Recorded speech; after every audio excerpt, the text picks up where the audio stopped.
Reality show जीत के आए थे या टैलेंट हंट जीत के आए थे, हराया था किस किस को आपने? हराया तो नहीं बोल सकते, ठीक है, सुर लगने वाली बात होती है। हाँ। तो उसमें देखो ये बात है कि बड़े बड़े धुरंधर थे आज के, जो कपिल शर्मा, राजीव ठाकुर, चंदन प्रभाकर, बलराज सयाल, जो पंजाब में भी बहुत अच्छा लड़के काम कर रहे हैं, ये सब थे उसमें। तो उस दिन मेरा टाइम था। पाजी आप कपिल शर्मा के साथ कॉलेज में थे जी, भले उनसे एक आध साल शायद जूनियर रहे होंगे, जी, अब साथ क्यों नहीं है? नहीं चलो मेरी बदकिस्मती कह लो कि मैं वैसा दोस्त नहीं था। अच्छा। क्योंकि हम हमेशा प्रतिद्वंदी थे। तो कंपटीशन तगड़ा होता होगा राजीव ठाकुर वगैरह से, चंदन, कपिल शर्मा से आपका? अरे कमाल। तो पाजी अब मिलते हो कपिल शर्मा से या कई बार उनके शोज में जाते हो तो वो पुरानी यादें बातें होती हैं? कपिल शर्मा पहले से ही इतना टैलेंटेड है? क्या होता है कि टैलेंट धीरे धीरे ग्रूम होता है। कपिल शर्मा को मैं बहुत पुराना जानता हूँ, वो मतलब टैलेंट तो है ही, बिना टैलेंट के तो कुछ नहीं है। लेकिन उन्होंने ना बहुत जल्द इस शहर की नब्ज पकड़ ली। समझ गया हूँ वाकई लक होता है। पहले चीज चाहिए कला, मेहनत भी चाहिए, उसके बाद फिर लक। पंजाब से इतने सारे कॉमेडियन कैसे आते हैं? मतलब वहाँ की मिट्टी में ही, वहाँ के खून में या वहाँ के पानी में ही ह्यूमर है क्या? ये बात तो है, आबो हवा में होती है चीज़ सर। मतलब जिसकी मारुति की औकात नहीं वो भी फॉर्च्यूनर लेने के लिए पहुंच जाता है। हिंदुस्तान के पहले जो टैटू आर्टिस्ट थे वो दाराजी थे, उन्होंने अमिताभ की छाती में मर्द लिखा था। यहाँ ये तो बता देंगे अच्छा बुरा, अच्छा क्यों है कोई नहीं बता पाएगा, बुरा क्यों है ये भी नहीं कोई बताता। वो ये खुद से सीखना पड़ता है। ये ट्रेजेडी है शहर की, ना ही किसी के पास वक्त है। तो मैं अगर पहले ये सोचता था कि मैंने यार इन बंदों को, दिग्गजों को हराया हुआ है, कुछ नहीं। उस दिन मेरा सुर था, मेरा सुर लग गया, उनका नहीं लगा।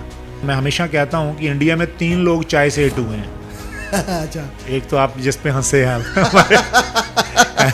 ठीक है, हमारे मोदी साहब। दूसरे ओमपुरी साहब, शायद कईयों को नहीं पता, ओमपुरी साहब ने भी जिंदगी में लुधियाना में एक चाय के स्टॉल पे काम किया। और तीसरा शायद मैं अभी मैं लिस्ट में तो नहीं हूँ, नहीं उस लेवल पे तो नहीं हूँ, लेकिन वो वेटिंग लिस्ट में हूँ। चाय से मैं भी जुड़ा हूँ। मोदी को ले लो या योगी को ले लो, भले आपका पीएम या हो राहुल गांधी, मगर हमको लौटा दो कीमत पुरानी, वो आटा वो चावल वो बिजली वो पानी, बड़ी मेहरबानी। हमारे साथ इस वक्त जो मेहमान हैं उन्हें आपने बहुत बार टीवी पर, सोशल मीडिया पर हंसाते हुए, कॉमेडी करते हुए देखा होगा। जी हाँ, मैं बात कर रहा हूँ जसवंत सिंह राठौड़ की। स्वागत है आपका। Thank you. सभी देखने वालों को भी बहुत बहुत प्यार, नमस्कार। पाजी आप कपिल शर्मा के साथ कॉलेज में थे जी, भले उनसे एक आध साल शायद जूनियर रहे होंगे, जी, अब साथ क्यों नहीं है? देखो कई बार देखता हूँ, ऑनेस्टली कई बार देखता हूँ, लेकिन कपिल शर्मा अपने दोस्तों को हमेशा साथ लेके चलते हैं, जैसे चंदन हुए या और भी कई दोस्त हैं, इवन जो ड्रम गिटार बजाते हैं वो भी उनके दोस्त हैं। नहीं चलो मेरी बदकिस्मती कह लो कि मैं वैसा दोस्त नहीं था। अच्छा। क्योंकि हम हमेशा प्रतिद्वंदी थे। अच्छा। जब भी मिले, वैसे मेरे सीनियर हैं, उनसे बहुत कुछ सीखा है, आज भी सीखते हैं। तो उस टोली में मैं शुरू से नहीं था। ओके। तो क्योंकि ये इन सब का ग्रुप था, अमृतसर से थे चंदन, राजीव ठाकुर, है ना, जितने सब थे दोस्त थे ये। तो मैं लुधियाना से था। अच्छा। तो बस ये कह लो कि मिले हम 2-4 बार, मतलब मंच पे ही मिले। और फिर सीधा एक टीवी शो पे। अच्छा। तो लेकिन ये है कि जैसे आपने कहा साथ क्यों नहीं है, साथ कई बार साथ वीरू और जय होते हैं ना। हाँ। तो ज़रूरी नहीं कि वो हमेशा साथ ही हो, कई बार वो गाड़ी टकरा जाती, टूट के ना दोबारा फिर मिल जाती है। हाँ। ये मोड़ है ज़िंदगी का, अपना अपना तो काम कर ही रहे हैं। बिल्कुल। तो कॉलेज में आप एक ही कॉलेज में थे? नहीं, एक कॉलेज में नहीं थे, एक यूनिवर्सिटी में थे। ओके। तो जैसे मैं गवर्नमेंट कॉलेज लुधियाना में पढ़ा हूँ, तो उसके बाद कुछ था नहीं ज़िंदगी में समझ के क्या करना है। तो उधर जो बेल्ट है गुरु नानक देव यूनिवर्सिटी, तो जिसने, मतलब मैं ये कह सकता हूँ कि आज इंडिया को जितने कॉमेडियन हैं उसी यूनिवर्सिटी ने दिए हैं। तो गुरप्रीत घुग्गी से लेके चाचा रौनकी राम से लेके कपिल, चंदन, अजीव ठाकुर, जितने भी, तो वो यूनिवर्सिटी बड़ी कमाल की है ना। तो ये कह लो कि उसमें मुझे मौका मिला, बुलाया गया एज एन आर्टिस्ट। हाँ। तो डीएवी जलंधर में मैं पढ़ा, वो एपीजे कॉलेज में थे, मैं डीएवी जलंधर में था। अच्छा। तो ऐसे कॉलेज अलग थे, यूनिवर्सिटी एक थी, तो हम रिप्रेजेंट करते थे अपने अपने कॉलेजेस को। तो कंपटीशन तगड़ा होता होगा राजीव ठाकुर वगैरह से, चंदन, कपिल शर्मा से आपका? अरे कमाल। ये तो चलो खैर, ये तो पहले मेरे सीनियर थे। सुगंधा भारती, अच्छा। तो ये मेरे बैचमेट हैं, मतलब ये उधर लड़कियों के कॉलेज में थे, लेकिन हम यूथ फेस्टिवल होता है ना, हाँ, वहाँ मिलते थे। अच्छा। तो एक दूसरे को सराहते थे, यार क्या बात है, टैलेंट। ये नहीं पता था कि एक दिन सभी लोग एक कर्म भूमि पे आ जाएंगे, मिलेंगे, काम करेंगे। तो पाजी अब मिलते हो कपिल शर्मा से या कई बार उनके शोज़ में जाते हो तो वो पुरानी यादें बातें होती अरे हैं? बिल्कुल बिल्कुल। और नहीं, यादें तो पुरानी ही होती है। मैं ये समझता हूँ कि जब आदमी का पेट और जेब भर जाता है ना, तो फिर पुराने दिन याद करता है, पुराने लोग, पुराने दिन। हाँ हाँ। तो मैं तो खैर उस दौड़ में नहीं हूँ, लेकिन मैं तो अभी भी उस ज़माने से निकला नहीं। पुराने दोस्त, पुरानी चीज़ें अभी भी उनको ढूंढता रहता हूँ। तो वो भी ऐसे ही हैं। तो मुझे लगता है एक अच्छे कलाकार की पहचान है, जब मिलते हैं तो बहुत बातें करते हैं पुराने दिनों की। कपिल शर्मा पहले से ही इतना टैलेंटेड है? नहीं नहीं, नेचुरली क्या होता है कि टैलेंट धीरे धीरे ग्रूम होता है। और जैसे हम बैक स्टेज बात कर रहे थे कि एक टैलेंट होता है मंच, जब पर्दा खुलता है हाँ। तो आर्टिस्ट अपना जौहर दिखाता है। लेकिन एक टैलेंट वो भी है जो शहर में चाहिए, कि वो मंच तक पहुंचना कैसे है। हाँ। तो वो मुझे लगता है पंजाबियों को कम आता है, क्योंकि अच्छा। पंजाबी थोड़ा सीधे होते हैं ना, तो ये थोड़ा तिकड़मबाजी वाला शहर है। ओके। ये जो बेरहम शहर बोलता हूँ मैं इसको। हाँ हाँ हाँ। तो यहाँ पर जब तक मौका मिलता है तब तक बेचारा हार मान जाते हैं लोग, ये अपना प्रोफेशन चेंज कर जाते हैं या सपने चेंज कर जाते हैं। तो मैं उनमें से नहीं हूँ। मुझे ये चीज़ समझ में नहीं आती, तो मैं खुद पे काम करता हूँ, निकल जाता हूँ यात्रा पे। तो मैं वैसा हूँ। तो कपिल शर्मा ने अच्छा तिकड़म लगा लिया। नहीं, वो उनकी मेहनत भी है और उनका लक भी है। तो इसमें मैं पहले नहीं मानता था। तो एक बार ना एक इंटरव्यू में रज़ा मुराद साहब ने, बहुत दूरदर्शन पे एक इंटरव्यू आया था। हाँ। तो मैं बड़ा ध्यान से सुनता था इंटरव्यू। आजकल तो पॉडकास्ट का ज़माना है। हाँ। रील ऐसे स्क्रॉल करो तो पॉडकास्ट। उस ज़माने में कभी कभी ही मिलता था सुनने को। बिल्कुल बिल्कुल। तो उन्होंने, रज़ा मुराद साहब ने बोली थी कि भाई सफल होने के लिए जो चाहिए है ना, ऐसे बोला कि 3 चीज़ें चाहिए। बोले कि एक होती है मेहनत जो आपका, एक होती है कला, पहले कला होनी ज़रूरी है, फिर मेहनत, और तीसरा लक। तीसरा लक। मैं सहमत नहीं था इस बात से, लेकिन अब समझ गया हूँ वाकई लक होता है। पहले चीज़ चाहिए कला, मेहनत भी चाहिए, उसके बाद फिर लक। बिल्कुल। लक पे है कि आपने जो मेहनत या की, आपके कर्म का कब मिलेगा उसको पता है। बिल्कुल। आपकी तरफ चलते हैं, कितना एंजॉय करते हैं कॉमेडी को? अरे बिल्कुल सर, ये काम ही ऐसा है, इन्जॉय नहीं करेंगे तो इन्जॉय करवा नहीं पाएंगे। अंदर चाहे कुछ भी चल रहा हो, माइंड में कुछ भी चल रहा हो, लेकिन ये चीज़ ऐसी है कि आपको इन्जॉय खुद करना पड़ेगा, खुद पे हंसना पड़ेगा। पहले वो समंदर के मोती की तरह ढूंढना पड़ेगा उसको। तो मेहनत है इसमें, लेकिन मज़ा है। यही चाहते थे हम बचपन से काम करना, तो वही कर रहे हैं। अब पंजाब से इतने सारे कॉमेडियन कैसे आते हैं? मतलब वहाँ की मिट्टी में ही, वहाँ के खून में या वहाँ के पानी में ही ह्यूमर है क्या? जी, ये बात तो है। आबो हवा में होती है चीज़ सर। वहाँ पे क्या, जो मेज़बानी है ना, हाँ। तो मैंने देखा है, बाकी शहरों में भी मैं घूमता हूँ, बाहर भी विदेशों में भी जाता हूँ, तो मैंने पंजाब में जो बाकी शहरों में कंपैरिजन किया, वो ये किया कि वहाँ पे मौजी लोग हैं। मतलब जेब में अगर पैसे नहीं भी है ना, हाँ। तो चेहरे पे नहीं दिखता उनके। हाँ। मतलब यारी दोस्ती के लिए आज भी मरने वाले लोग हैं वैसे। तो अगर जेब में अगर 50 रुपये भी हैं तो 500 तक खर्चा कर देंगे। अच्छा। हाँ, मतलब किसी दिखावे में कह लो कि यार आया है, ये चीज़ें बाहर नहीं है। बाहर बड़ा दिमाग से चलते हैं लोग, है ना। अगर 500 की कमाई है तो 50 दिखावा करते हैं। वहाँ उल्टा है, मतलब जिसकी मारुति की औकात नहीं, वो भी फॉर्च्यूनर लेने के लिए पहुँच जाता है। तो ये चीज़ है, वो मतलब ह्यूमर है उसके मतलब बातों में। कई बार हमें पूछते हैं कि यार सारे कॉमेडियन पंजाब से क्यों। मैं उनको एक बात बताता हूँ, मैं कहा भैया पंजाब जाओ, 1 महीना रहो, घूमो गली मोहल्लों गाँव में, तो आपको पता चलेगा कि वहाँ हर बंदा कॉमेडियन है। हमने सिर्फ पेशा बनाया हुआ है। अच्छा। 150 एक्टर्स की करीब कह सकते हैं आवाज़ आप निकाल लेते हैं। ये मतलब उस पर प्रैक्टिस किया या कैसे पता चला कि यार मैं कैसे आवाज़ निकालूं, किस तरह से? ये नहीं, ये सवाल मुझसे किसी दोस्त ने भी पूछा था, कहते यार तुम कितनी आवाज़ें निकालते हो, सुना है बहुत। मैंने कहा भाई अब नहीं निकालता, मेरी शादी हो गई है। अच्छा। बोले क्यों? मैं कहा शादी के बाद तो अपनी आवाज़ नहीं निकलती। फिर भी मैं कितना तगड़ा कलाकार हूँ, इतने निकालता हूँ। मैंने गिना तो नहीं, लेकिन जब मंच पर होता हूँ कई बार मैं सुर लग जाता है ना, तो नीचे से फिर मैं उनको ऑडियंस पे छोड़ देता हूँ कि आप 2000 से पहले कोई भी कॉमेडियन, सिंगर, एक्टर का नाम लो, तो वो मैं खुद को भी चेक करता हूँ कि मेरा रियाज है कि नहीं। तो वो बोलते हैं तो मैं निकालता हूँ। तो फिर एक दिन मेरे दोस्त ने लिस्ट बनाई तो 150 से ज़्यादा ही थी। अच्छा। कहते अरे पहले मुझे डाउट हुआ इतने तो यार कलाकार नहीं है विकिपीडिया पे। तो लेकिन फिर मैंने कहा नहीं यार भी हम जब से हमने देखना शुरू किया फिल्मों को, सिनेमा को, वीसीआर दौर में जब वो किराए पे लेके आते थे, तब से लेके आज तक इतने तो हैं ही। और स्टाइल वाले कलाकार, स्टाइल वाले जिनका स्टाइल था जी। तो बस ये मज़ा है, ये मेरा गॉड गिफ्ट टैलेंट है कह लो कि मतलब कोई स्टाइल मेरे सामने आ जाए अलग सा तो वो खुद ब खुद आत्मसात हो जाता है, मुझे मेरा स्टोर हो जाता है। तो फिर जब ज़रूरत पड़ती है फिर वो निकाल लेता हूँ। मुझे सबसे ज़्यादा जो पसंद आया था, मैंने बहुत ज़्यादा नहीं देखे मिमिक्री में, आपको 2-4 लोगों के, लेकिन पहलवान हमारे दारा सिंह, दारा जी, जी जी, कुछ बोलिए ना, उनसे कभी मुलाकात हुई है कुछ, अगर उनके अरे आप यकीन मानिए दारा जी से मैं मुलाकात यूं कहूँगा कि जब मैंने ज़िंदगी में पहली फिल्म देखी वीसीआर पे, जब रात को किराए पे लेके आते थे, आजकल तो स्पॉटिफाई यूट्यूब का ज़माना, तब मोहल्ले में किसी के वीसीआर लगता था, याद है आपको? बिल्कुल। तो पूरा गांव का गांव, मोहल्ले का मोहल्ला वहाँ चला, बिना जात रंग भेदभाव के लोग फिल्में देखते थे और जिनके घर वीसीआर लगता था वो चाय भी पिलाते थे। बिल्कुल। तो मैंने जो पहली फिल्म देखी थी वो थी मर्द, अच्छा, बच्चन साहब की, जिसमें वो एक्चुअली मैं दारा जी के बारे में बता दूं, आजकल टैटू का ज़माना है ना, वहाँ लोग बनवा लेते हैं जहाँ खुद नहीं दिखाई देता, लेकिन हिंदुस्तान के पहले जो टैटू आर्टिस्ट थे वो दारा जी थे। उन्होंने अमिताभ की छाती में मर्द लिखा था।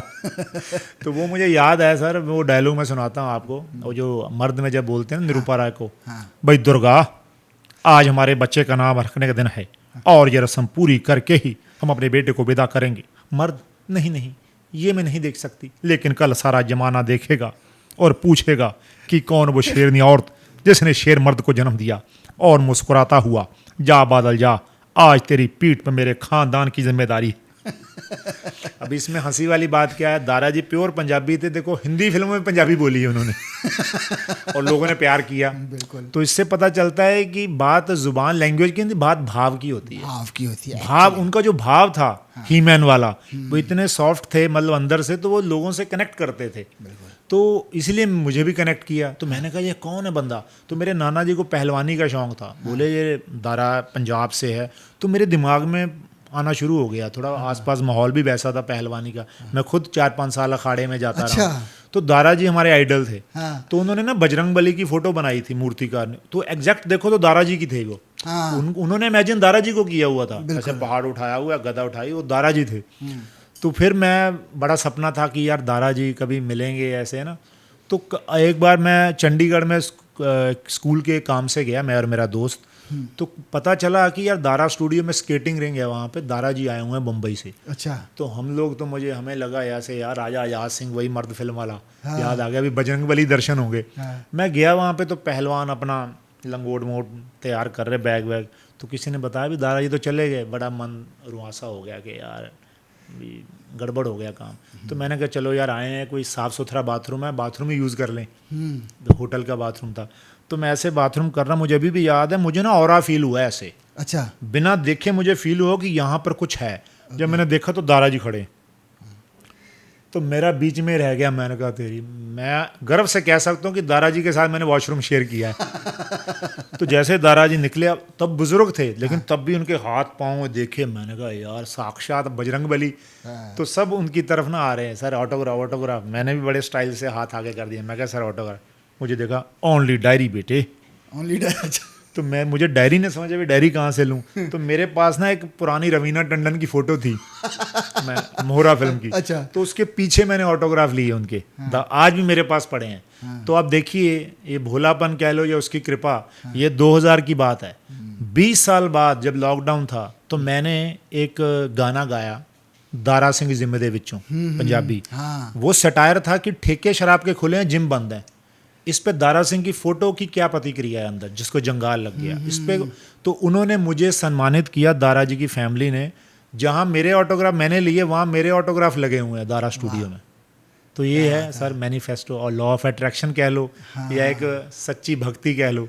बिल्कुल। तो हम तो भक्त हैं उनके, दारा जी के। तो जब मुंबई आए, आप जब कॉमेडी कर रहे थे उन दिनों में टीवी वगैरह पे, तब मुलाकात नहीं हुई उनसे? अरे मुलाकात, मैं तो उनका रिएक्शन क्या था? रिएक्शन क्या था, वो जानना चाहता हूँ। रिएक्शन ऐसा था सर, मैं ना जैसे हम लोग भोले थे, हम जैसे आए तो कई बार स्क्रिप्ट ऐसी होती थी, अब तो मैं बहुत सोच समझ के करता हूँ। तब क्या होता था कि चैनल बोलते थे कि थोड़ा ये मसाला डालो, तो जो शायद आज मैं ना करूँ, तब जैसे मैंने दारा जी का एक आइटम बनाया था तो मैंने कर दिया दारा जी का, खैर कोई शान के खिलाफ बात तो नहीं थी।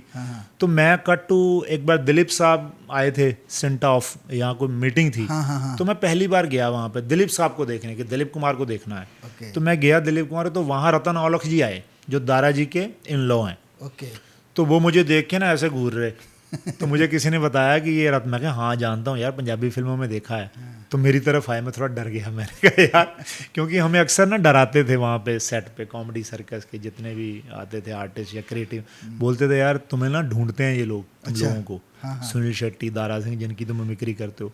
तो मैंने कहा सच में? तो यार नहीं कहीं हमारा मतलब क्लास लगाने को बैठे हुए हैं। तो मैं थोड़ा डर गया। वो आए, कहते उन्होंने पंजाबी में बोला, कहता ओ भाजी दी यार बहुत बढ़िया करता तू रतन भाई। तो मैं क्या सर, कहना नहीं, उन्होंने बोला, मैं हिंदी में बताता हूँ, बोले यार भाई आपको देख के बहुत खुश होते हैं। अच्छा, हाँ, मतलब ये बोला। तो मैं जितना डरा हुआ था तो उतना ही मुझे पॉजिटिव कर दिया उन्होंने। कहते भी आपको देखते हैं, बोलते कहते एक बार कॉमेडी सर्कस चल रहा तो उन्होंने कहा ये मुंडा अच्छी निकालता है मेरी आवाज़। तो मुझे इतना हुआ कि यार मैं अभी दर्शन करूं। मैं कहा भाजी, मैं इससे पहले मैं नंबर मांगता, उन्होंने मुझसे बोला कि नंबर दो। तो मतलब हमें तो वो तिकड़बाजी आती ही नहीं कि आप नंबर लो, फटाफट लिंक बनाओ, घर जाओ। तो मैं वेट करता रहा कि खुद ही फ़ोन करेंगे। तो तब तक वो मेरी बैड लक कह लो, दारा जी रहे नहीं। तो मैं उनके फिर संस्कार पे गया था। तो वहाँ जो सबसे बड़ा कॉम्प्लीमेंट मुझे मिला वो आज भी मुझे याद है। दारा जी की फैमिली का एक बंदा था बुजुर्ग, तो वो सब ऐसे बैठे सैड मूड में, मुझे देख के उनके चेहरे पे स्माइल आ गई। ये बड़ी बात है। बड़ी ऐसे आए मेरे पास और मैं ऐसे बैठा और मेरे सर पे ऐसे हाथ रख के बोले, कहता बेटे दारा तेरे अंदर है, इसको संभाल के रखना। अरे वाह, क्या बात तो ये मुझे लगता है कि मिलने से भी बड़ा वरदान है। बिल्कुल बिल्कुल। तो मुझे लगता है कि मिलना शरीर का नहीं होता, मिलना रूहों का होता है। क्योंकि हमारी मिमिक्री में बोलते हैं इमिटेशन, आत्मसात। बिल्कुल। एक होता है रूह अफजा, एक रूह कब्जा। ये रूह कब्जा है, तो ये तभी होता है जब आपकी रूह कनेक्ट हो। बिल्कुल। दूसरा बहुत लोकप्रिय हुआ है आपकी मिमिक्री, अन्ना, सुनील शेट्टी साहब। हाँ जी। थोड़ा उनके साथ किस तरह का, उनसे तो मुलाकात भी? जी मेरा वो गुड लक कह लो, मेरे खुशकिस्मती है कि देखो एक छोटी सी, मैं प्ले भी एक लिख रहा हूँ सर बहुत जल्दी। हाँ, मुंबई में करूँगा। वो 1.5 घंटे का प्ले है मेरी लाइफ पे, मेरी और सुनील शेट्टी पर। अच्छा। हाँ, मेरी एक कहानी है। एक चाय की दुकान पे बच्चा काम करता है, सिर्फ इसीलिए जाता है कि वहाँ पर ना फिल्मी पत्रिकाएं आती हैं। ओके। और वो इस लालच में जाता है कि ग्राहक आने से पहले फटाफट मैं सुनील शेट्टी के फ़ोटो काट लूँ कैंची से और अपनी नोटबुक में लगा लूँ। और वहाँ पर सुनील शेट्टी का एड्रेस आता है कि यहाँ पे सुनील शेट्टी रहता है। अर्ली 90s की बात है, जब सुनील शेट्टी साहब बहुत बड़े सुपरस्टार थे। तो उसका एड्रेस था 18B पृथ्वी अपार्टमेंट, अल्टा माउंट रोड, मुंबई 26। ये मुझे 95 का याद है। और कट टू 2020 में 12 में मैं उस बिल्डिंग के नीचे खड़ा हूँ और सुनील शेट्टी साहब मुझे इनवाइट किया हुआ है, सुनील शेट्टी साहब ने। अच्छा। उसी बिल्डिंग के नीचे। तो ये कहानी है उस पे, विद मोटिवेशन, विद ह्यूमर। भी एक बंदा, एक आम घर का बच्चा जो सिर्फ मिलना ही सोचता है कि मिल जाए कहीं, तो आज उनकी फ़ोन बुक और हार्ड बुक में मेरा नंबर है। मैं कुछ नया कुछ भी करता हूँ उनको भेजता हूँ तो वो अपनी बिना कहे ट्विटर, इंस्टा पे शेयर करते हैं। ये आशीर्वाद है। बिल्कुल। तो ये मिमिक्री नहीं कह सकते इसको, ये इसीलिए हिट हुई चीज़ें क्योंकि मैं रियली इनसे कनेक्ट हूँ। ये जो एक्शन हीरोज़ थे ना, जिनको देख के मैं बना हूँ, धर्मपा जी, दारा जी, विनोद खन्ना, शत्रु साहब, सुनील शेट्टी, 2000 से पहले जितने एक्शन हीरोज़ थे, इन सब के ऑरे से मैं जो थोड़ा बहुत कर पाता हूँ वो है। सुनील शेट्टी का फेवरेट डायलॉग? सुनील शेट्टी साहब का फेवरेट डायलॉग तो जैसे एक डायलॉग है उनका बॉर्डर का। बॉर्डर का वो बड़ा, वो मेरी लाइफ से कनेक्ट भी है। वो उनका डायलॉग है कि मोहब्बत और पागलपन का बहुत पुराना रिश्ता है। लगता है मेजर साहब को अपने वतन से उतनी मोहब्बत है जितने कि मुझे रेगिस्तान की इस मिट्टी से। वाह, क्या बात है। तो वो हमें भी मिट्टी, हम भी वही हैं, वही पैशन जुनून वाले आर्टिस्ट हैं। तो मुझे वो कनेक्ट किया। मैंने कहा यार भाई 2 ही तरह के कलाकार बनते हैं। एक बनते हैं बेशरम, एक होते हैं जो सूफीज़म के होते हैं, मतलब जो परवाह नहीं करते कि मुझे क्या इस पे मिलेगा क्या नहीं। तो मुझे लगता है वो ज़्यादा अच्छा है। जब मिले, मुलाकात हुई थी अन्ना से, तो उनका क्या रिएक्शन था, किस तरह, मतलब? उनका भी ऐसा ही था। मैं मतलब जब फिल्मिस्तान में, मुझे याद है 2012 में मैं मिला था। उससे पहले ऐसा था, वो आते थे, मैं निकल जाता था, मैं आता था, वो निकल जाते थे शोज़ पे या कहीं। तो वो एक ऐसा प्रॉपर, मैंने एक खालिद भाई अब नहीं है दुनिया में, उनके एसोसिएट रहे हैं कई फिल्मों में। तो उनको मैंने बोला, 6 महीने उनका फील्डिंग किया। अच्छा। कि मैं अन्ना का फ़ैन हूँ, ये वो परवाह नहीं कर रहे थे। तो फिर मैंने वो एल्बम दिखाया जो मैं बचपन से बना रहा था उनका, ओके। सुनील शेट्टी का 50 किलो का। तो उनको देख के लगा कि हाँ यार, ये बंदा डिज़र्व करता है, तो बहुत बड़ा फ़ैन है, अन्ना बहुत खुश होंगे। तो फिर उन्होंने फिर अन्ना से टाइम लिया। तो मैं गया वहाँ, अफरा तफरी की मूवी का शूटिंग चल रहा था वहाँ पे, प्रियंका चोपड़ा, गोविंदा साहब, आर्य बब्बर, ये सब थे। तो वहाँ पर मैं लेके गया।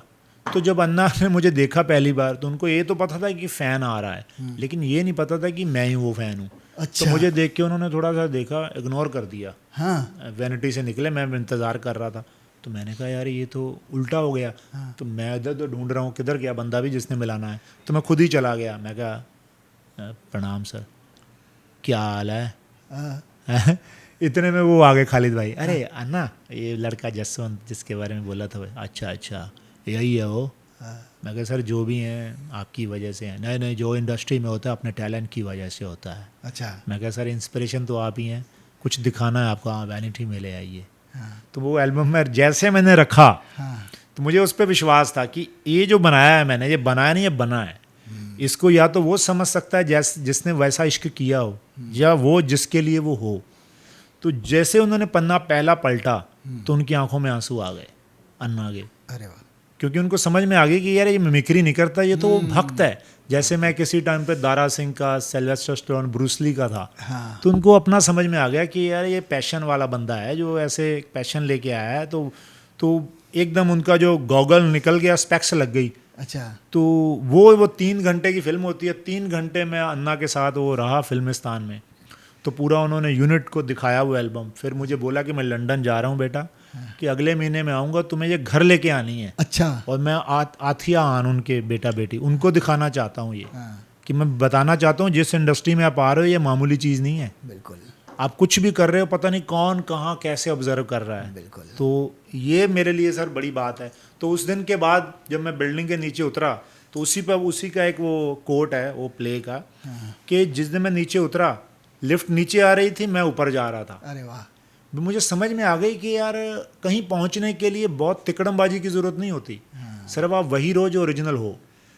आपको ईश्वर ने आपका स्क्रीन पे लिखा हुआ है, जब जो जहाँ मिल जाना है। तो ये मुझे सबक मिला वहाँ पे। और जो कुछ लिखा हुआ है वो आपको वो मिल जाएगा। कहावत भी है ना, वक्त से पहले और तकदीर से ज़्यादा कुछ नहीं होता। बस बिल्कुल सर, बिल्कुल। जब मुंबई आए, हाँ, बदल रहा था, टीवी काफ़ी ऊपर हो चुका था, शोज चल रहे थे टीवी पे कॉमेडी के। किस तरह आपका स्वागत किया है इस इंडस्ट्री ने? नहीं, मैंने वो कह दो ना कि शाहरुख खान का डायलॉग है, किसी चीज़ को शिद्दत से चाहो तो पूरी कायनात बजाने में लग जाती है। मैं उससे पहले 2006 में आया था यहाँ पे एक दोस्त के साथ घूमने। तो मैंने देखा 3-3, 4-4 लड़के एक रहते हैं रूम में ना, ऐसे फ्लैट लेके। तो मुझे लगा कि यार, या मेरा नेचर कह लो, मैंने कहा यार एक बंदा ऑडिशन पे जा रहा है और दूसरे को बता के नहीं जा रहा, झूठ बोल के जा रहा है। बोला कहाँ, बस आया मैं। अच्छा। या ऑडिशन पे रहा है, दूसरी जगह बैठ के उसकी बातें कर रहा है। मैंने कहा इस नेगेटिविटी में कहाँ काम मिलेगा भी तो क्या। मैंने समझ गया मैं तब, मैंने कहा इससे अच्छा तो अकेले रहो यार, छोटे में रह लो। ये जिस माहौल में रह रहे हैं ये पॉजिटिव माहौल नहीं है भी, एक ही आप प्रतिद्वंदी हो, या तो आप इतना दिल बड़ा करो। तो मैंने वो सबक लिया कि बेशक ईश्वर मुझे इस तरह मत लाना तो मैं तब लाना जब मैं अकेले इसका कैलिबर मैं सर्वाइव कर सकूं। तो मुझे देखो, मैं आया तो ट्रेन में था, लेकिन उसके बाद मैं प्लेन में आया, तो आज तक ईश्वर की कृपा से प्लेन में ही हूँ। तो लाफ्टर चैलेंज ने ऑडिशन लिया, बुला लिया। तो लेकिन सच बताऊँ तो मैं जब यहाँ आया तो ना ही मुझे 5 स्टार होटल की खुशी थी, तो ना ही ये कि मुझे गाड़ी लेने आ रही है एयरपोर्ट पे, टीवी पे आ रहे हैं। मुझे ये खुशी थी कि यार जिनको मैंने देखा बचपन से, मिथुन चक्रवर्ती, शत्रुघ्न सिन्हा, सुनील शेट्टी, ये उनका शहर है यार। मतलब वो जो पत्रिका, मैं वैसा वाला फैन मूवमेंट थे मेरे। मैं वही आज भी वही मेरा पुराने में इनको देख लेता हूँ तो मेरे अंदर वही फीलिंग है सर। तो मैं वही इंजॉय कर रहा था कि ये वो सिटी है यार, यहाँ पे कभी शूटिंग हुई, गुजरे हैं, ये वो लोग हैं, तो मैं वो वाला माहौल था, मैं वो उसको इंजॉय कर रहा था। कंपटीशन कितना तगड़ा था जब आप? कंपटीशन बहुत तगड़ा था, लेकिन तब थोड़ा कह लो कि उम्र का तकाजा कह लो कि ओवर कॉन्फिडेंस कह लो कि तब समझ नहीं पाए उसको। हालांकि मैं बहुत ज़्यादा मेरे कंटेंट की मैंने बहुत मेहनत की थी तब, लेकिन 2008 में एकदम कॉलेज से निकले थे, कच्ची उम्र थी, ओवर कॉन्फिडेंट हो गए कि यार वहाँ जीते हैं पंजाब में, यहाँ भी जीत जाएंगे, तो वो सुर नहीं लगा मेरा। लेकिन मैं टॉप फाइनल में था, लेकिन हिट भी हो गया, पैसे भी मिलने लग गए, चैनल्स काम, लेकिन अंदर से सेटिस्फेक्शन नहीं था कि जो करना चाह रहे थे वो नहीं हुआ। तो बाद में पता चला कि यार नहीं, जंग तो अब शुरू होती है यार, टीवी में आके या किसी रियलिटी शो को जीत के आप विनर नहीं बनते, असली जंग तो उसके बाद स्टार्ट होती है। तो वो तब पता चली कि यार, क्योंकि यहाँ कोई बताने वाला नहीं है सर, ये चीज़ आप खुद से ही पता करते हो। यहाँ ये तो बता देंगे अच्छा बुरा, अच्छा क्यों है कोई नहीं बता पाएगा, बुरा क्यों है ये भी नहीं कोई बताता, वो ये खुद से सीखना पड़ता है। ये ट्रेजेडी है शहर की, ना ही किसी के पास वक्त है। अच्छा ये भी अगर बता भी देगा कोई, अगर आपका वक्त नहीं तो समझ नहीं पाओगे आप। तो इसीलिए ये जंग खुद ही लड़नी पड़ती है। तो कंपटीशन आज तक है, कंपटीशन और किस से, खुद से, किसी से नहीं है। क्योंकि ये कॉमेडी एक ऐसी पवित्र विधा है ना, इसमें अगर इस चक्कर में पड़ गए तो कॉमेडी नहीं कर पाओगे। तो इसके लिए प्योर रहना बड़ा ज़रूरी है, अपने से कंपटीशन करो। हाँ 2008 में मैं आया था, उससे बहुत बेटर हूँ। अभी मैं यूरोप ट्रिप करके आया तो बहुत कुछ सीख के आया। अभी मुझे कम से कम 25 साल हो गए ये काम करते।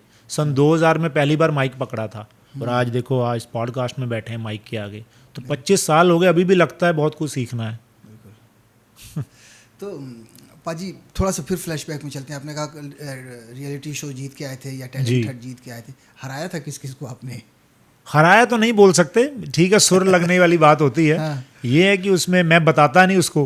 हाँ। क्योंकि कई बार क्या होता है पंजाब में ना, पॉडकास्ट वाले क्या करते हैं, हाँ। वो जानबूझ के, उनको तो पता है पंजाब है, हाँ। तो बात पूछेंगे, लेकिन मेरी तरफ से तो वही पॉजिटिव बात ही निकलती है, लेकिन वो थंबनेल लगा देंगे वैसा, हाँ। ऐसा किया, ऐसा, अंदर कुछ नहीं होता, फिर गालियाँ उन्हीं को पड़ती हैं।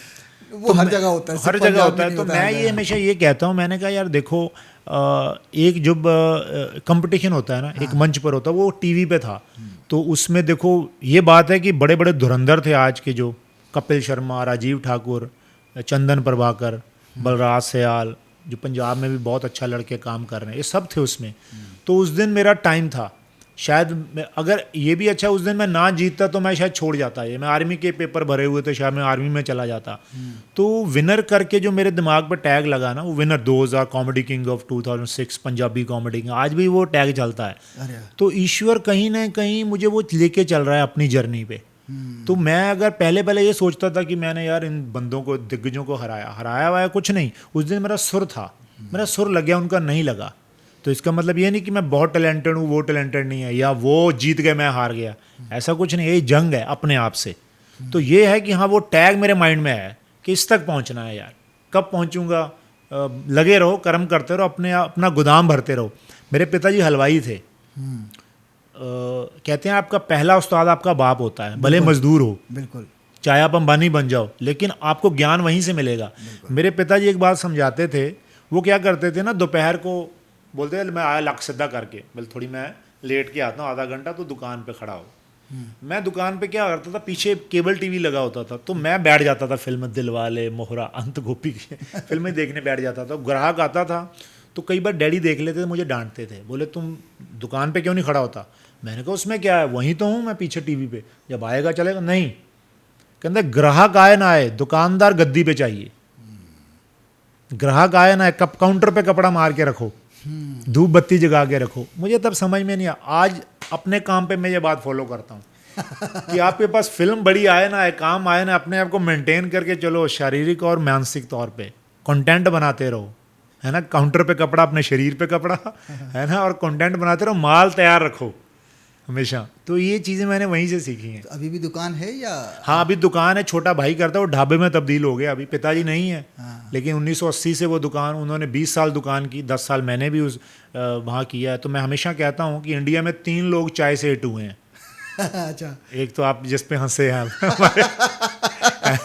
ठीक है, हमारे मोदी साहब, दूसरे ओमपुरी साहब, शायद कईयों को नहीं पता, ओमपुरी साहब ने भी ज़िंदगी में लुधियाना में एक चाय के स्टॉल पे काम किया, और तीसरा शायद मैं लिस्ट में तो नहीं जसवंत सिंह हूँ, राठौड़। मैं उस लेवल पे तो नहीं हूँ, लेकिन वो वेटिंग लिस्ट में हूँ, चाय से मैं भी जुड़ा हूँ। लोग जानते तो हैं आपको, चलो पहचानते हैं। वो भूल जाओ, उस्ताद लोग कहते हैं कि वो उनको छोड़ दो, आप अपना काम करते रहो। तो आप यकीन मानो लुधियाना के 80% रिक्शा पुलर, अभी तो ऑटो आ गया बैटरी वाले, तब रिक्शा चलता था जिसको पाँव से खींचते थे, 80% रिक्शा वालों को मैंने चाय पिलाई हुई है। अच्छा। हाँ, बना के, और चाय मैं बहुत अच्छी बनाता था। अच्छा। हाँ, वो बोलते थे ना, ओए मिठा पत्ती रोके तो ठोक के, वो बोलते थे ना।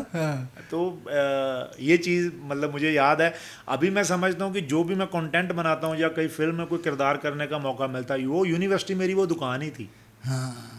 तब आप नहीं समझ पाते, तब समझते हैं यार मैं हीरो टाइप बंदा किधर फंस गया, लेकिन नहीं, ईश्वर ने जो आपको सर्कमस्टांसेस दिए हैं उसी में से कुछ निकलेगा। तो अभी याद करता हूँ कि वो दुकान, या जितने यूपी बिहार के कैरेक्टर मैं बोलता हूँ, जितने शराबियों को ऑब्जर्व किया मैंने, वहीं दुकान पे किया। भाजी कोई शराबी का कुछ सुनाओ ना। शराबी का देखो, जैसे शराबी तो शराबी होता है, लैंग्वेज चेंज होती है, शराबी हर जगह सेम ही होते हैं। हाँ। अभी मैं यूरोप में गया, मैंने स्टोरी भी डाली थी वहाँ पे ना, मैं क्या करता हूँ, तो मैं 2 फ़ोन है मेरे पास। तो मैं कैसे घूमता हूँ, मैं वो गाड़ी भेजते, मैं गाड़ी में नहीं जाता। अच्छा। क्योंकि वो अपने ढंग से घुमाते हैं, मुझे घूमना होता है वहाँ की गलियाँ। हाँ। हम ना गली मोहल्ले वाले बंदे हैं, मिट्टी से जुड़े हुए। बिल्कुल। तो मैं क्या करता हूँ, होटल से दूसरे फ़ोन पे लोकेशन डाल देता हूँ। अच्छा। और मैं गुम हो जाता हूँ गलियों में, यूरोप की गलियों में गुम हो गया मैं।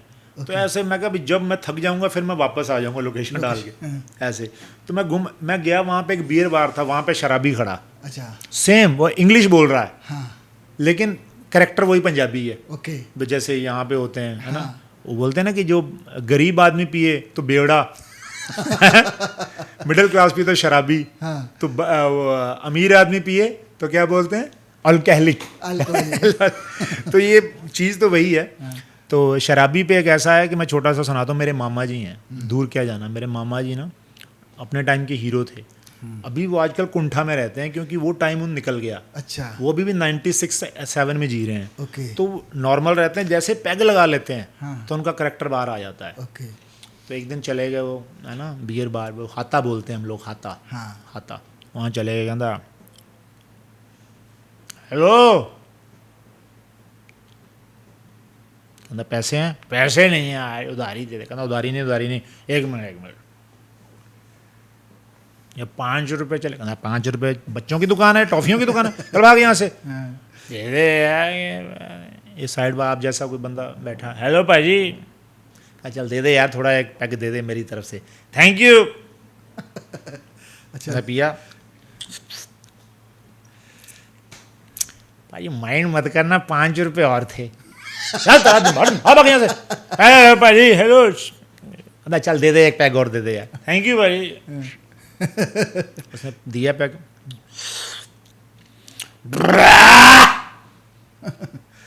अब बता क्या बात है साले।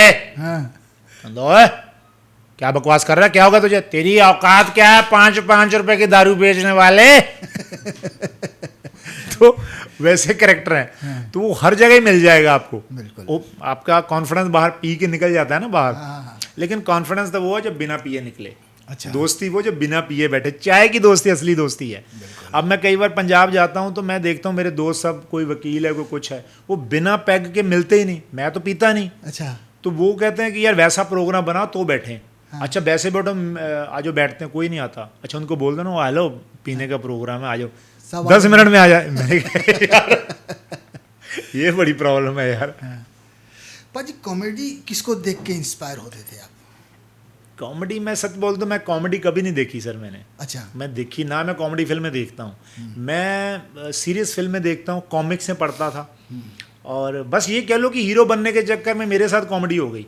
मैं तो सीरियसली फिल्में देखता था। सीरियसली। अच्छा। पंगा ये पड़ गया, उन दिनों फिल्में कैसी आती थी, वीरू दादा, वतन के रखवाले, हमसे ना टकराना, जिनका लेना देना नहीं है तर्क से कुछ, है ना। तो मैं अभी भी याद है मुझे, मैं ना एक बार गाने का ऑडिशन देने गया। हंसराज हंस नहीं हमारे, उनके वो कहते उनकी थोड़ी जानते हो शायद। मैं कहा सर पैरी पहना, पैजो बेटे। मैं कहा सर मैं सिंगर बनना चाहता हूँ, तो सुनाओ बेटे कुछ। मैं कहा सर क्या सुनाओ, कुछ भी सुनाओ, अच्छी शायरी हो, अच्छी गायकी। तो मैंने देखी थी VCR पे वीरू दादा फिल्म।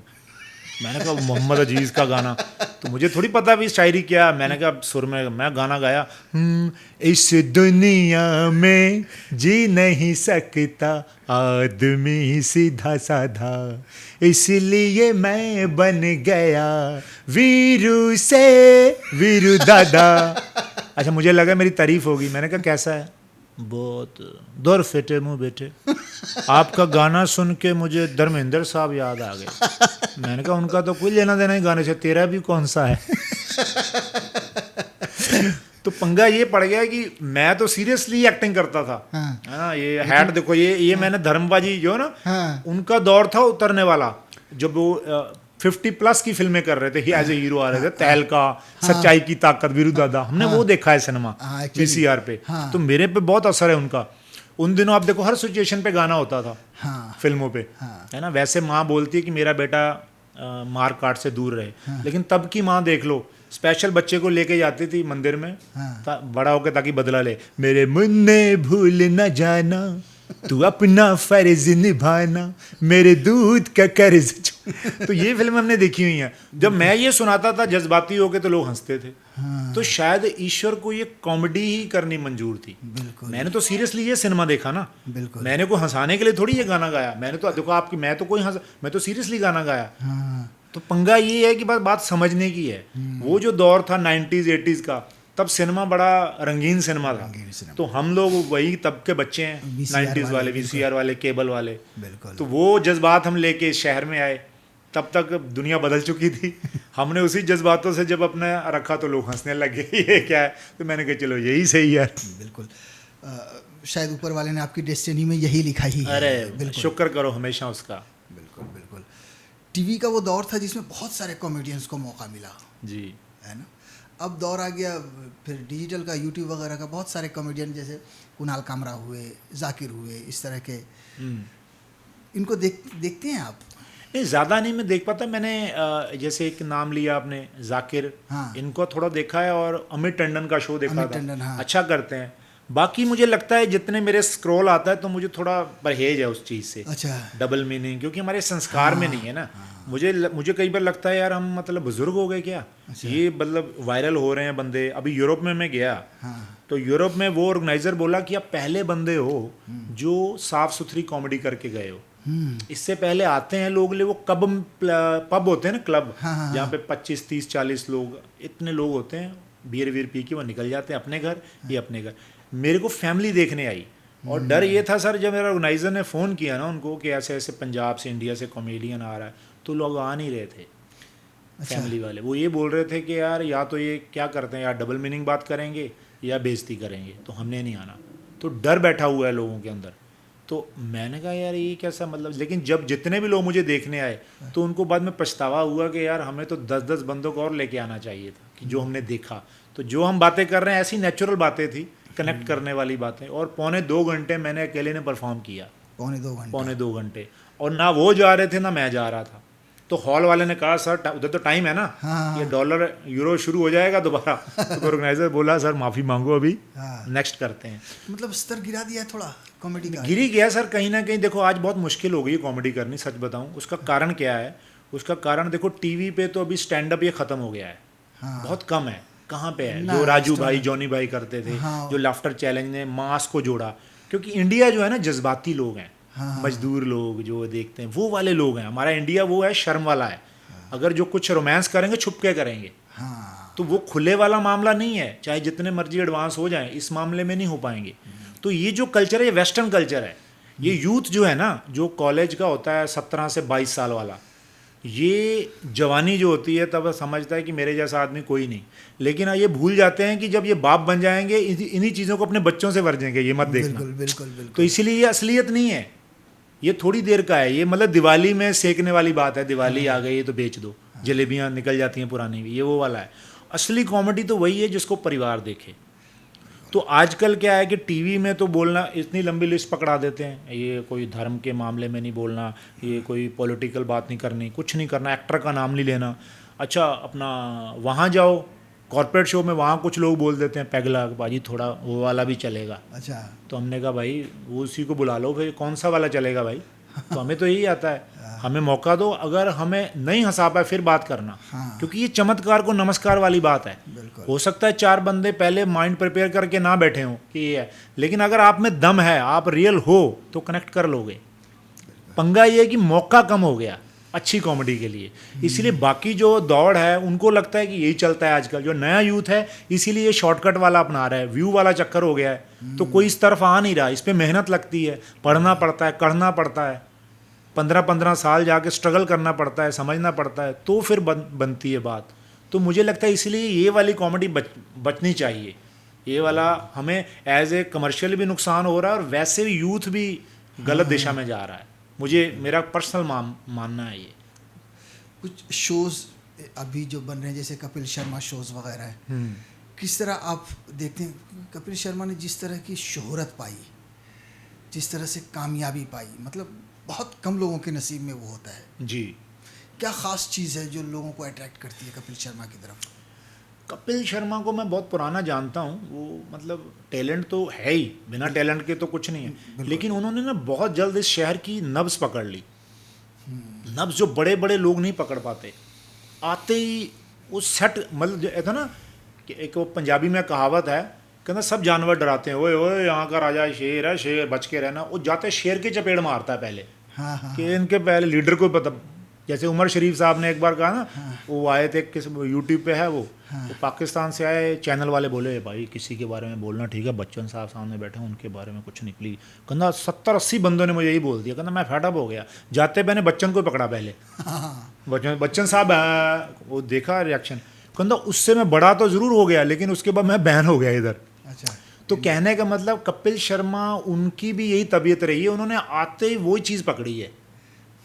क्योंकि हम लोग कहीं ना कहीं हम ये वाले हैं, हमारे संस्कार में है ना जी। और यहाँ पर हाथ जोड़ने वाले को ये समझते या तो इसको कुछ आता नहीं, या इसको कोई मतलब होगा, पंगा ये है। तो वो वैसा नहीं है, उस अभी उसको पता है किससे क्या रिएक्ट करना है, उसके अंदर ये कला थी जो मेरे में अभी तक नहीं आई। मैं अभी भी अगर फॉर एग्जांपल आप 2 बातें करोगे तो मुझे उसका जवाब आता है, लेकिन मैं इसीलिए नहीं कर पाऊंगा यार कहीं हर्ट ना हो जाए। तो ये है, तो मेरा नेचर ऐसा है तो मुझे मेरे हिसाब से मिलेगा। उनका जैसा नेचर था उनको मिल गया, वो राज कर रहे हैं। क्योंकि ये तबीयत है, इस शहर की पकड़ ली उन्होंने। क्योंकि यहाँ पर ये वाला है, रात को भी चश्मा नहीं उतारना, शू ऐसे लेके लगना। अच्छा जो ऐसे रखता है उसकी पता यार बात एटीट्यूड है इसमें, पूछ होती है। पूछ ये उल्टा है, उल्टी गंगा है सर इधर। तो कपिल शर्मा से पहले भी आप मिले, अब भी मिलते हैं, उनके शोज़ में कभी कभी आप आते हैं बतौर गेस्ट कॉमेडियन जी। कुछ बदलाव आया एज ए पर्सन में? नहीं बदलाव इन द सेंस, देखो मैं सच में तो मेरा कभी बहुत ज़्यादा याराना वो वाला नहीं रहा, लेकिन वो हमेशा मुझे एक बात बोलते थे कि यार तुम मेहनती है। अच्छा। जब हम कंपटीशन में भी थे ना, कहते भी तू हो सकता है अभी वो बात कहें भी तू टैलेंटेड भी है, क्योंकि तब उनको नहीं दिख रहा होगा मेरे अंदर। हाँ। छुपा होता है ना कई बार। वो मेहनत देखते थे यार, मेहनती बंदा है ये, बहुत मेहनत बहुत करता है। तो आज भी वो तारीफ़ करते हैं, उनकी वाइफ मुझे फॉलो करती है सब, है ना। उनकी गिनी जी हमारी भाभी, तो उनके मम्मी सब, भाई उनका मुझे फ़ोन करते रहते हैं, बड़े भाई जो पंजाब पुलिस में ऑफिसर हैं। हाँ। मुझे महीने बाद आ ही जाता है उनका कॉल, जसवंत तेरा वो वीडियो देखा, वो बच्चों की तरह। तो कहने का मतलब चीज़ें वही हैं। हाँ। लेकिन मेरे अंदर कह लो कि वो चीज़ नहीं जिसको मैं भुनाऊँ कमर्शियली। अच्छा। तो वो भी एक लाइफ उनकी बिजी है। हाँ, तो सही मेरी बात ये भी है। नहीं है कि यार है ना, मुझे लगता है अपने काम पे भरोसा रखो, जब होगा अपने आप रास्ते निकल जाएंगे यार। चलिए अब चलते हैं थोड़ा सा आपकी जो कला है मिमिक्री। जी। शत्रु जी। शत्रु साहब ना उन्होंने लाफ्टर चैलेंज में एक डायलॉग बोला था, है ना। तो वैसे उनका डायलॉग है वो जो, जली को आग कहते हैं और बुझी को राख कहते हैं, और उस राख से जो बने उसे विश्वनाथ कहते हैं। वो हमारे लाफ्टर में आए जज थे सिद्धू पाजी के साथ, तो उन्होंने बोला सिद्धू पाजी लंबे लंबे शेर छोड़ते हैं ना, तो उनको लगा मुझे भी कुछ अच्छी बात बोलनी चाहिए। सब कंटेस्टेंट आए हुए, देखिए मैं सभी जो प्रतियोगी हैं इन्हें ये बोलना चाहता हूँ कि ज़िंदगी में 2 चीज़ें हमेशा याद रखें सफल होने के लिए, या तो सबसे बेहतर हो जाएं या सबसे अलग। हाँ। तो उसमें क्या होता था कि मैं हर बार डेंजर जोन में आ जाता था। तो लास्ट दिन जिस दिन मुझे पता चल गया मैंने आज जाना ही जाना है, हाँ। तो मैंने माइक पकड़ा। हाँ। तो मैं कहा शत्रु जी अब ये मत सोचो कि मैं डेंजर जोन में जाता हूँ, मैं आपका फ़ैन हूँ सच्चा वाला। मैं आपकी बात को फॉलो कर रहा हूँ जो आपने पहले एपिसोड में बोला था हाँ। क्या बोला था? मैं क्या, आपने ये बोला था कि या तो सफल हो जाओ, बहुत मतलब बहुत बेहतर हो जाओ, या अलग हो जाओ। ये मैं अलग हो रहा हूँ भीड़ से। हा, ये आपकी सफलता का पहला कदम है, मुबारक। तो ये कह लो कि मेरा पहला स्पॉन्टेनियस पंच था इतने बड़े मंच पे। ये तो पहले तो बाकी तैयारी होती है ना, रिहर्सल वेहर्सल बैंड के। ये मेरा पहला स्पॉन्टेनियस पंच था, और उसके सामने जिनको हमने देखा हुआ है, आग ही आग, विश्वनाथ, कालीचरण, उस तरह की फिल्मों से लगता है आप काफी अरे प्रभावित मैं हैं। बहुत सर, मैं उस दुनिया में, मुझे लगता है कि खुशी जहाँ से मिले ना, वो ही खुशी होती है। मुझे इन चीज़ों में, मुझे पुराने ईस्टमैन कलर के पोस्टर, अभी भी अब मेरा मोबाइल देखोगे ना, तो 80% इसमें पुरानी फिल्मों का डाटा है। अच्छा, पुराने पोस्टर, मेरे पास अभी भी पुराना ब्लैक एंड वाइट टीवी पड़ा है, वीसीआर पड़ा है, ऑडियो कैसेट पड़े हैं मेरे पास 500 से ज़्यादा, VHS कैसेट्स पड़ी हैं।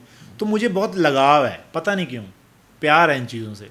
और कोई आपका फेवरेट एक्टर जिसकी आप मिमिक्री करना चाहें, थोड़ी सी अगर डायलॉग और ध्यान में आ रहा हो तो? ध्यान में एक वो धर्मपा जी की सुना देता हूँ। हाँ, अच्छा, मैं जब धर्मपा जी से मिलने गया ना 2012 में, तो हम तो वही इमेजिनेशन लेके गए थे, धर्मवीर वाली, कि धर्मपा जी वो स्कर्ट पहन के आएंगे अभी, है ना। तो मुझे बिठा दिया गुरबचन जी ने, धर्मपा जी आ रहे हैं, मैं बैठा, अभी कैसे धर्मपा जी कैसे कपड़े पहने होंगे, अभी आते बोलेंगे रानी साहिबा यशवंत आया है, तो मैं क्या ऐसा बोलेंगे। वो आए तो थोड़े अब बुजुर्ग हो चुके थे, अभी जो आजकल लोनावला में वो वीडियो डालते हैं, अभी थोड़े बुजुर्ग हो गए हैं ना, तो अभी वो ऐसे बोलते हैं। जब मैं आया तो क्या हाल है बच्चे, ठीक हो बेटे, कहाँ से? मैं कहा जी लुधियाना से। लुधियाने से मैंने कहा सर ये मैं कुछ एल्बम लाया हूँ, आपकी पुराने फ़ोटो हैं मेरे पास पड़े। यार मोने बड़े कमाल करती है, इदां मैं यार दिलीप साहब दियाँ फोटोआं कट्ठियां करता हुंदा ही। तो मतलब ये चीज़ें, मैंने जब ये किस्सा ना, ये पूरा ये छोटी सी एक ट्रेलर है, तो ये 15-20 मिनट का किस्सा है प्रॉपर धर्मपा जी का। अच्छा। तो ये मैंने ऐसे ही, जैसे आपको बताया, अपने दोस्तों को बताया वहाँ जाके, तो वो इतने फ़ैन हुए, बोले कि यार जिस ढंग से तुमने धर्मपा जी को प्रेजेंट किया है, हमारा खुद दिल कर रहा है कि धर्मपा जी को मिले। तो ये मिमिक्री कह लो या कुछ कह लो, मिमिक्री से ज़्यादा वो दिल से लगाव है, दिल से लगाव है, वो मैंने पूरा पिक्चराइज कर दिया अपने मनोभाव। तो मैंने कहा क्या है, अब पता चला कि ये स्टैंड अप एक्चुअली ये है। स्टैंड अप चुटकुले नहीं होते, स्टैंड अप कोई हास्य कविता नहीं होती। स्टैंड अप ये होता है कि आप अपनी नज़र से, अपने कॉन्फिडेंस से, जैसे आपने दुनिया को देखा है, उस ढंग से कैसे आप मनोरंजन करते हो दुनिया का, कि जुड़ो मेरे साथ, देखो भी, लोगों को पता भी हो चाहे फिर भी जुड़ जाए, यार बात तो सही, ये स्टैंड अप है।